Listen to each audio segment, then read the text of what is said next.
kingdom classification system.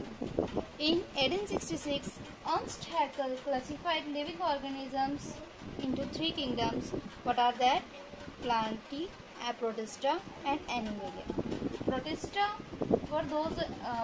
include all those organisms which lack the capability of tissue differentiation, which includes algae, fungi, and protozoa. Later, kingdom Protista was reserved for the unicellular organisms. After that, in the year 1956, fourth kingdom classification comes, and that was in that Copland include one more kingdom with the three kingdom classification, that is a Monera. Monera को क्या किया गया था? तो kingdom classification में जो kingdoms थे Plantae, protista, Animalia, इसी में किसको इंक्लूड कर दिया गया? मोनेरा को. मोनेरा में वो ऑर्गेनिजम्स थे जो कैसे थे? प्रोकैरियोट्स थे. All prokaryotes are included in this kingdom. After that, in the year 1969, R.H. Whitaker classified the living organisms on certain criteria. That criteria depends on cell structure, mode of nutrition, thallus organization, reproduction, and phylogenetic relation. In basis पे क्या किया? 5 kingdom classification दिया. किसने? R.H. Whitaker ने. 5 kingdom, what were that kingdom? Monera, Protista, fungi, Plantae, and Animalia. These 4 were Monera, Protista, Plantae and Animalia. ये तो already 4 पहले ही क्या कर दिए गए थे? इंट्रोड्यूस कर दिए थे. और बाद में फंजाई इन्होंने न्यू इंट्रोड्यूस किया. बट क्लासिफिकेशन का जो क्राइटेरिया था वो किन चीज़ों पे डिपेंड कर रहा था? Cell structure, mode of nutrition, thallus organisation, reproduction and phylogenetic relation. Let's see some characteristics of the 5 kingdom classification. 5 kingdoms, what are that? First, cell type. Cell type के basis पे देखिए how these 5 kingdoms organisms were different or what similarities are in them present. Now दोस्तों cell type में देखिए Monera की अगर हम बात करें तो देवर प्रोकैरियोटिक. प्रोकैरियोटिक मीन्स क्या होता है?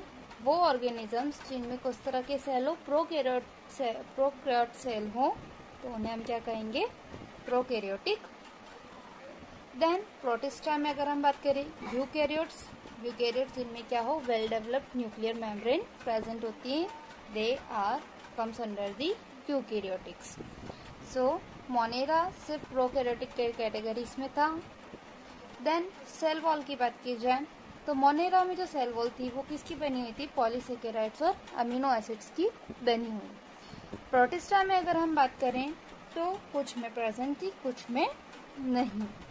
फंजाई की बात की जाए तो सेल वॉल तो प्रेजेंट थी बट विदाउट सेल्यूलोस उसमें एब्सेंट था. प्लांट की बात करें, प्लांट किंगडम में अगर हम बात करते हैं तो सेल वॉल जो होती वो प्रेजेंट है और उस किसकी बनी होती है? सेल्यूलोज की बनी. एनिमल किंगडम में हम बात करें, as you know animal cell में सेल वॉल एब्सेंट होती है, तो इन एनिमल किंगडम जो ऑर्गेनिजम्स थे उनमें भी क्या होंगे? सेल वॉल एब्सेंट होती. देन न्यूक्लियर मेम्ब्रेन की बात करें तो प्रोकैरियोट्स कौन से ऑर्गेनिजम्स होते हैं जिनमें न्यूक्लियर मेम्ब्रेन एब्सेंट होती है? तो ऑब्वियसली यहाँ पर क्या होगी? न्यूक्लियर मेम्ब्रेन एब्सेंट होती है मोनेरास में. प्रोटिस्टा, क्योंकि प्रोटिस्टा, फंजाई, प्लांटी, एनिमल ये सब कौन से यूकैरियोटिक होते हैं, तो इस वजह से क्या होती है? इनके अंदर सेल वॉल न्यूक्लियर मेम्ब्रेन क्या रहेगी? इनमें प्रेजेंट रहेगी. बॉडी ऑर्गेनाइजेशन की अगर हम बात करते हैं, Monera cellular body organisation show करते हैं. Protista are also unicellular. Fungi की अगर हम बात करें मल्टी सेल्यूलर होते हैं बट इनके टिश्यूज क्या होते हैं? टिश्यूज एब्सेंट होते हैं. Loose tissues are loss tissues. Then Plantae की अगर हम बात करते हैं तो tissue and organs were present. And in animal kingdom में आपको टिश्यू मिलेंगे, ऑर्गन मिलेंगे, ऑर्गन सिस्टम मिलेंगे. That means well developed organ system मिलेगा। यहाँ पे अगर हम बात करें बॉडी ऑर्गेनाइजेशन कैसा रहता है, वेल डेवलप्ड एनिमल किंगडम में। और अगर हम बात करें तो यहाँ पे अगर हम कहें तो लोअर ऑर्गेनिज्म से हायर ऑर्गेनिजम्स की तरफ ये 5 किंगडम क्लासिफिकेशन शो होता है। देखिए जैसे जैसे अगर हम देख रहे हैं कि यहाँ पे बॉडी ऑर्गेनाइजेशन के बेसिस पे हम क्लासिफाइड करते हैं 2 कैटेगरीज में, जैसे कि फॉर एग्जांपल लोअर और हायर। तो लोअर की कैटेगरीज में कौन कौन आ जाते हैं, मोनेरा, प्रोटिस्टा एंड फंजाई, और हायर में आ जाते हैं plant and animal. Why they comes, just because यहाँ पे टिश्यू और ऑर्गन्स मिल जाते हैं हमको। और एनिमल में भी अगर हम बात करें टिश्यू ऑर्गन के अलावा organ system, well developed organ system भी हमको यहाँ पे मिलता है, जो कि एक ऑर्गेनिजम्स को, मल्टीसेलुलर ऑर्गेनिजम्स को कम्प्लीटली डिफ्रेंशिएट कर देता है और ये एक अलग तरह के किंगडम में अपने आप को रखने के लिए सफिशिएंट है। Then mode of nutrition, that is also an important and objective purpose पे भी आप इसको रख सकते हैं।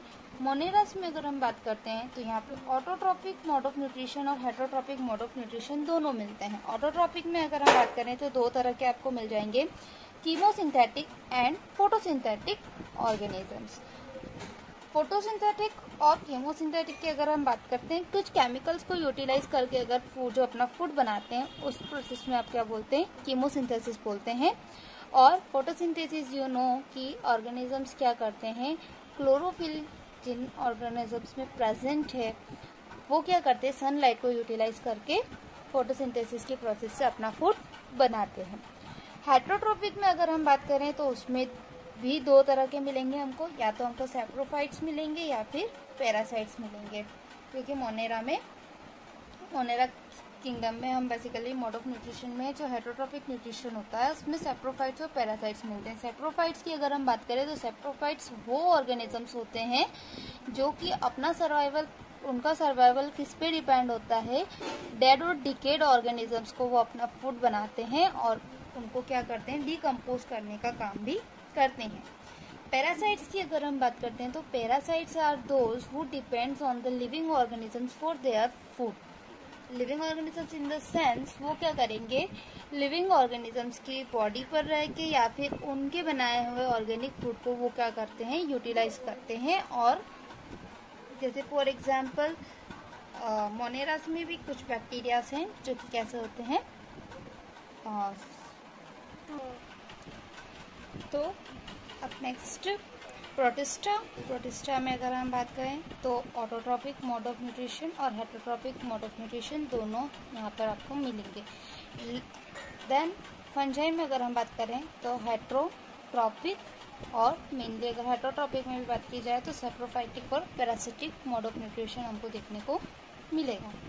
प्लांटी में ये ऑटोट्रॉपिक होते हैं and in case of animalia they are heterotrophic में भी होलोजोइक और saprophytic etcetera different type of mode of nutrition हमको मिलेगा। Then one more thing, in next video we will learn these all 5 kingdoms separately in full detail.